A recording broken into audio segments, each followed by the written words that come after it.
نحمدہ ونصلی علی رسولہ الکریم اما بعد فاعوذ باللہ من الشیطان الرجیم بسم اللہ الرحمن الرحیم رب اشرح لی صدری ویسر لی امری واحلل عقدۃ من لسانی یفقہوا قولی ربی زدنی علما ربی زدنی علما ربی زدنی علما اللہم فقہنا فی الدین۔ السلام علیکم ورحمۃ اللہ وبرکاتہ۔ ہم نے قرآن کریم کی آیات سے اور احادیث مبارکہ سے جنت کی شان کے متعلق دیکھا۔ اب ہم اہل جنت کا ذکر کرتے ہیں کہ ان لوگوں کی شان کیا ہوگی جب وہ جنت میں داخل ہوں گے۔ سورۃ کہف کی آیت نمبر 31 ہے۔ یہی لوگ ہیں، ان کے لیے ہمیشگی کے باغات ہیں، بہتی ہیں ان کے نیچے سے نہریں، اس میں انہیں سونے کے کنگن پہنائے جائیں گے اور وہ کپڑے پہنیں گے سبز باریک ریشم کے اور دبیز ریشم کے، اس میں تکیہ لگائے ہوئے ہوں گے مسندوں پر، اچھا ہے بدلہ اور خوب ہے آرام گاہ۔ اس آیت کے آخر میں اللہ تعالیٰ اہل جنت کو خوشخبری دے رہے ہیں کہ جو تم اعمال کرتے رہے دنیا میں رہتے ہوئے، تمہیں بہت ہی اچھا انعام ملا ہے اور تمہارے لیے بہت ہی اچھی آرام گاہ تیار کی گئی ہے۔ اب قرآن مجید کی بہت سی آیات اور احادیث مبارکہ کے ذریعے ہمیں اہل جنت کی شان کے متعلق معلوم ہوتا ہے۔ اہل جنت کی یہ شان ہوگی کہ ان کے چہرے روشن ہوں گے، آنکھیں قدرتی طور پر سرمگین ہوں گی، سر کے بالوں کے علاوہ سارے جسم پر کہیں بھی بال نہیں ہوں گے، حتیٰ کہ داڑھی مونچھ کے بال بھی نہیں ہوں گے۔ عمریں 30 سے 35 سال کے درمیان ہوں گی، اور اہل جنت کے قد جو ہیں وہ کم و بیش 90 فٹ کے برابر ہوں گے، اور اہل جنت ہر قسم کی غلاظت سے پاک و صاف ہوں گے، حتیٰ کہ تھوک اور ناک کا پانی تک نہیں ہوگا۔ پسینہ آئے گا لیکن اس میں مشک کی خوشبو ہوگی۔ اہل جنت ہمیشہ صحت مند رہیں گے، نہ بیماری ہوگی، نہ بڑھاپا، اور نہ ہی موت آئے گی۔ اسی طرح جنتی خواتین کی صفات کا قرآن مجید میں بار بار ہمیں ذکر ملتا ہے۔ وہ یہ ہے کہ جنتی عورتیں انتہائی باحیا اور شرمیلی ہوں گی، نگاہیں نیچی رکھنے والی ہوں گی، حسن و جمال میں لولو مرجان جیسے موتیوں سے بڑھ کر حسین و جمیل ہوں گی۔ اسی طرح بخاری کی حدیث ہے کہ آپ صلی اللہ علیہ وآلہ وسلم نے ارشاد فرمایا کہ جنت کی عورت اگر لمحہ بھر کے لیے دنیا میں جھانک لے تو اس کا چہرہ مشرق اور مغرب کے درمیان ہر چیز کو روشن کر دے گا، اور مشرق اور مغرب کے درمیان ساری فضا کو معطر کر دے گا۔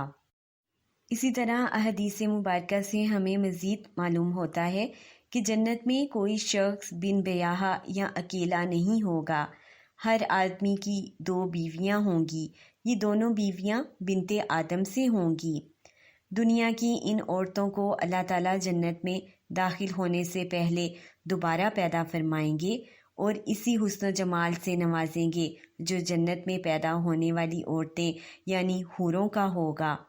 ان عورتوں کو نئی پیدائش کے بعد کسی انسان یا جن نے چھوا تک نہیں ہوگا۔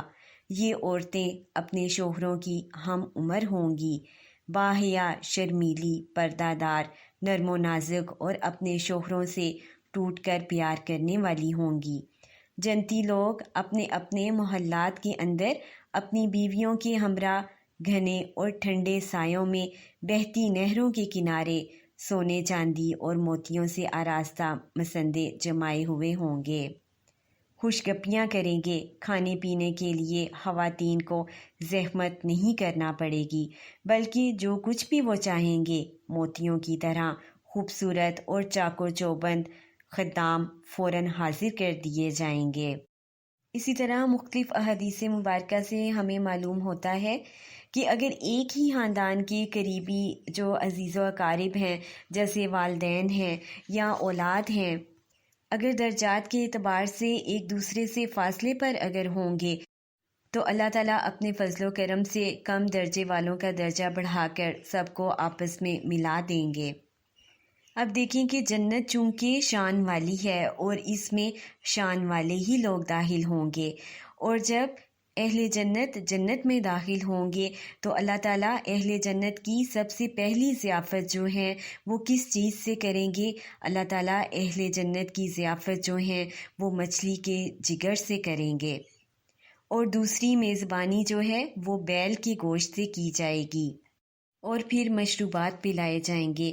مشروبات میں سب سے پہلے سلسبیل نامی چشمے کا پانی پلایا جائے گا، جس میں زنجبیل کی آمیزش ہوگی۔ ہر قسم کے لذیذ پھل، جن میں سے انگور، انار اور کھجور، کیلے کا بطور خاص قرآن مجید میں ذکر کیا گیا ہے، اہل جنت کو عطا کیے جائیں گے۔ اور پھر ہر قسم کے خوش ذائقہ مشروبات، جن میں سے دودھ، شہد، آب کوثر، زنجبیل یا کافور کی آمیزش والا پانی خاص طور پر قابل ذکر ہیں، اہل جنت کی تواضع کے لیے سونے، چاندی اور شیشے کے برتن میں پیش کیے جائیں گے، اور یہ ایسے مشروبات ہوں گے کہ جن کا نہ رنگ خراب ہوگا اور نہ ہی ذائقہ بدلا جائے گا، ہر لمحہ تازہ ان کو دستیاب ہوگا۔ کھانے پینے سے کسی قسم کا بوجھل پن یا بھاری پن یا سر درد یا نشہ کی کیفیت طاری نہیں ہوگی۔ اور اسی طرح مختلف احادیث مبارک سے ہمیں معلوم ہوتا ہے کہ جنتی کسی درخت سے خود پھل توڑ کر کھانا چاہیں گے تو پھل خود بخود ان کی پہنچ میں آ جائے گا، اور اس کو توڑنے کے لیے ان کو کوئی محنت بھی نہیں کرنی پڑے گی۔ اسی طرح کسی پرندے کا گوشت کھانا چاہیں گے تو آنن فانن تیار کر کے حاضر کر دیا جائے گا۔ جنت کی یہ ساری چیزیں ابدی ہوں گی، ان میں کبھی کوئی کمی واقع نہیں ہوگی، نہ ہی کبھی کوئی چیز ختم ہوگی، نہ ہی ان کا تعلق کسی خاص موسم سے ہوگا، اور سب سے بڑھ کر یہ کہ ان نعمتوں کے حصول کے لیے کسی جنتی کو کسی سے اجازت نہیں لینا پڑے گی۔ جو جنتی جب چاہے گا اپنی آزاد مرضی سے خود حاصل کر سکے گا، کیونکہ سورۃ واقعہ آیت نمبر 33 میں ارشاد باری تعالی ہے، یعنی جنت کی نعمتوں کا سلسلہ نہ تو منقطع ہونے والا ہے، نہ ان سے کسی کو روکا جائے گا، اور یہ وہ انعامات ہیں جو اللہ تعالیٰ اپنے نیک بندوں کو ان کی نیکیوں کی وجہ سے عطا فرمائیں گے۔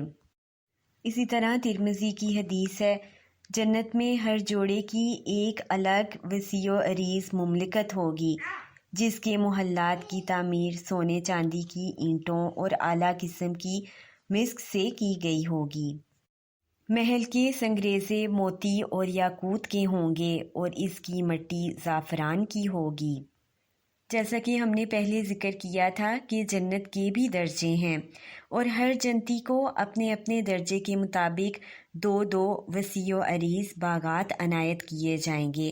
مقربین جو اللہ کے خاص بندے ہیں ان کے لیے دونوں باغ جو ہیں وہ سونے کے ہوں گے، اور ان دونوں باغوں میں ہر چیز سونے کی ہوگی، تمام سامان آرائش سونے کا ہوگا، درخت سونے کے ہوں گے، مسندیں سونے کی ہوں گی، حتیٰ کہ کنکیاں تک سونے کی ہوں گی، اور اصحاب الیمین یعنی عام نیک لوگوں کو بھی دو دو وسیع و عریض باغ عطا ہوں گے، لیکن ان کے باغ چاندی کے ہوں گے، یعنی ان میں ہر چیز چاندی کی ہوگی۔ ان باغات میں اعلیٰ و ارفع بالا خانے ہوں گے، ان میں سبز ریشم کے قالینوں پر نفیس اور نادر تکیے آراستہ ہوں گے۔ ہر محل اس قدر وسیع و عریض ہوگا کہ اس میں نصب ایک خیمے کی چوڑائی 60 میل ہوگی۔ جنت کی نہروں میں سے ہر نہر سے ایک چھوٹی نہر کی شاخ ہر محل کو سیراب کرے گی۔ مخلاط کے اندر جا بجا سونے کی انگیٹھیاں ہوں گی، جن میں عود کی مسحور کن خوشبو نکل کر سارے محل کی فضا کو معطر کر رہی ہوگی۔ انہی مخلاط خیموں، نہروں، گھنے سایوں میں جنتی لوگ عیش و عشرت کی زندگی بسر کریں گے۔ اب ہم دیکھتے ہیں کہ اہل جنت کا لباس کیسا ہوگا۔ اہل جنت کو پہننے کے لیے اس ریشم سے کہیں زیادہ قیمتی ریشم عنایت کیا جائے گا جس کے استعمال سے دنیا میں انہیں منع کیا گیا تھا۔ ریشم کے علاوہ وہ بے شمار دیگر اقسام کے قیمتی زرق برق لباس، جن میں سندس، استبرق اور اطلس کا خاص طور پر ذکر کیا گیا ہے، یہ تمام لباس ان کو عنایت کیے جائیں گے۔ جنتی خواتین کے علاوہ مرد بھی سونے اور چاندی کے زیورات پہنیں گے، لیکن جنت میں استعمال ہونے والا سونا دنیا کے سونے سے کہیں زیادہ افضل ہوگا، کیونکہ ترمذی کی حدیث ہے کہ آپ صلی اللہ علیہ وآلہ وسلم کا ارشاد مبارک ہے کہ اگر ایک جنتی مرد اپنے کنگنوں سمیت دنیا میں جھانک لے تو اس کنگن کی چمک سورج کی روشنی کو اس طرح ختم کر دے جس طرح سورج کی روشنی تاروں کی روشنی کو ختم کر دیتی ہے۔